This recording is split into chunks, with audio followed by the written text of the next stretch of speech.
Hi, calculus students. Miss Deer back on the mic here. We are talking about implicit differentiation.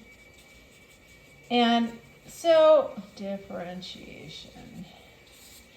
And so when you have something implicit, you cannot solve it directly in terms of x. So something like xy equals 1, this is implicit.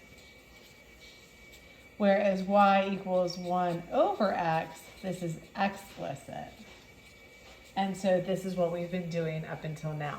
So if I wanted to take the derivative of this, I would use my notation y prime or dy dx.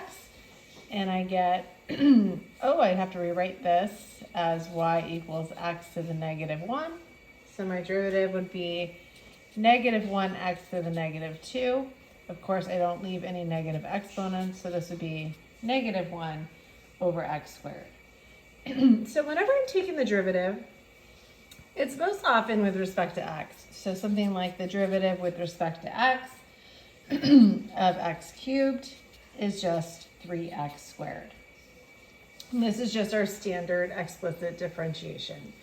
Whereas if I have something like the derivative with respect to x of y cubed, now there are no x's in here.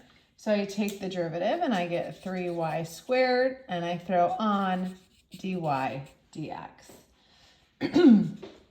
If I take the derivative with respect to x of an expression like x plus 2y, then the derivative of x, there's always one of these in there, right, is just 1. Plus the derivative of y is 2, but for just this term, I have to throw on a dy dx. So in general, we want to take the derivative with respect to x. Every time I take the derivative of y, I throw on a dy dx, and then I solve. And you will notice that if I have an expression like y equals x squared, the derivative of y with respect to x is 1 dy dx equals 2x. And this is our familiar derivative notation. So let's give you an example here of one. Let's give you something, we talked about some hyperbolas and some ellipses. Let's say that I have x squared plus y squared minus 5y minus 4 equals 0. So this is a little tougher than the ones we've been looking at. You'll notice that I have two things with a y. X is squared, y is squared. They have the same coefficient, so this is a circle. This negative 5y term here would actually shift it so that it has a vertical shift. So it's not centered at the origin anymore, which is not the point, but just good to know. So I want to, the first step here is I want to differentiate with respect to x. So the derivative of x squared is 2x.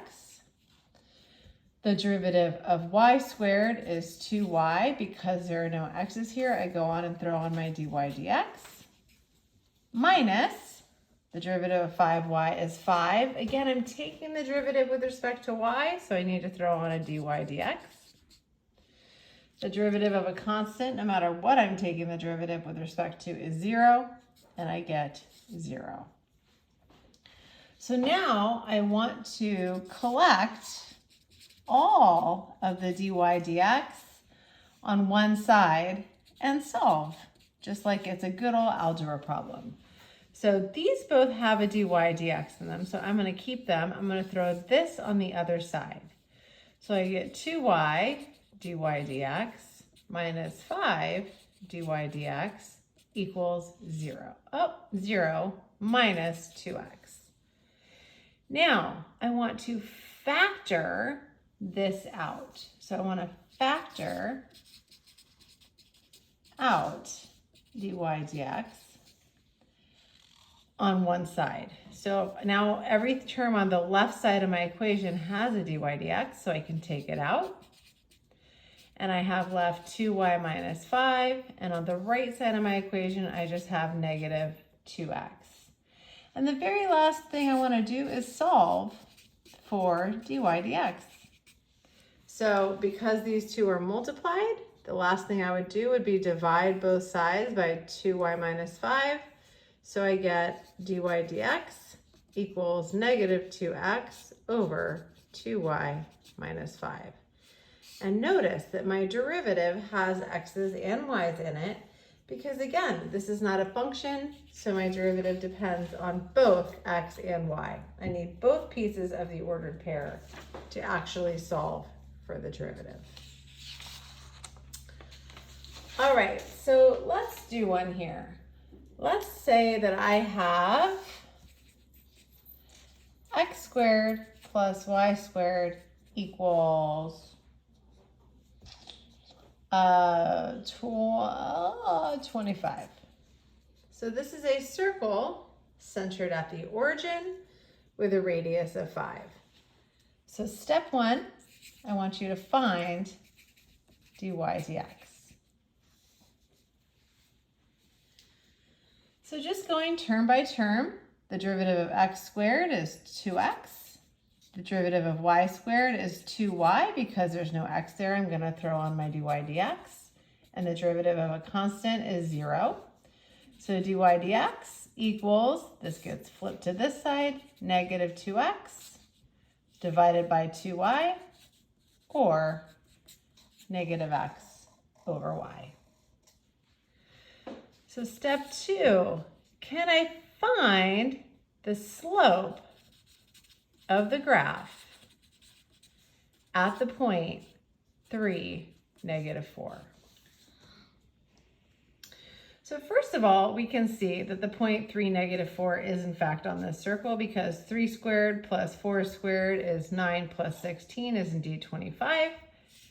If I were to sketch a graph of this, the point 3, negative 4 is down here. I am expecting that to have a positive slope. And my slope is negative x over y, which is 3 over 4. And for step 3 here, let's find the equation of the normal line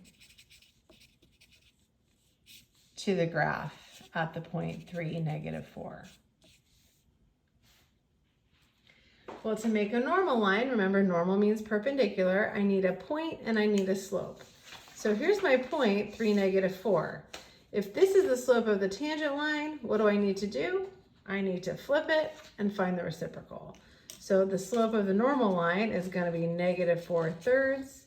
So putting that together, I get y minus negative 4 equals negative 4/3 times x minus 3. Let me get some more paper here. Technical difficulty. So how can these get a little more challenging? Well, sometimes you have x's and y's in the equation. So let's give an example. If I have a 3x squared plus y squared plus 2xy plus 4 equals 0. Just because we're sharp students, we can see that these are both squared, but they have different coefficients. So this is in fact an ellipse. And this term has x's and y's in it. And so what we're going to have to do here is for this piece, we're actually going to have to use the product rule. But that's okay because we're masters of the product rule. And actually what this 2xy does is it shifts your ellipse, so it's actually a little bit diagonal. So we're going to go through and take the derivative with respect to x. So let's start with the easiest one first. The derivative of 3x squared is 6x. The derivative of y squared is 2y. What do I throw on here? And now for this piece. I actually have a product. Remember, the product rule is the second, leaving it alone, times the derivative of the first, plus the first, leaving it alone, times the derivative of the second. So I get y times the derivative of 2x plus 2x times the derivative of y. The derivative of y is 1, but what do I need to throw on the end? dy dx. You'll notice that the dy dx actually ends up getting stuck on your x term, and that does not matter because this is when we were taking the derivative of y. The derivative of 4 is 0, so I get 0. So remember now, step 2 is I want to take all my dy dx terms and I want to leave them on the left side of my equation. I want to take everything that doesn't have a dy dx and I want to throw it on the other side of my equation.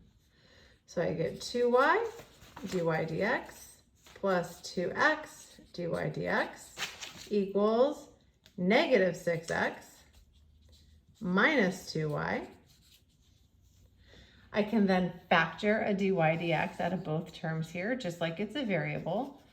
So dy dx times 2y plus 2x equals negative 6x minus 2y. So the very last step is to solve for dy dx. I want to divide both sides. So I get dy dx equals negative 6x minus 2y over 2y plus 2x. And all of this is the derivative. So if I were to find the slope of a tangent line to this ellipse, I would need an ordered pair xy. I would plug in both x and y, and I would get out one unique value of the derivative. So I'm just going to give you one more here for practice. Let's say that I have x squared minus y squared equals 25. What shape is this? It's a hyperbola. It's a hyperbola. How do we know that? Because x and y are both squared. One of them has a negative coefficient. So this would be a hyperbola opening in the x direction. But if I want to go ahead, find dy dx.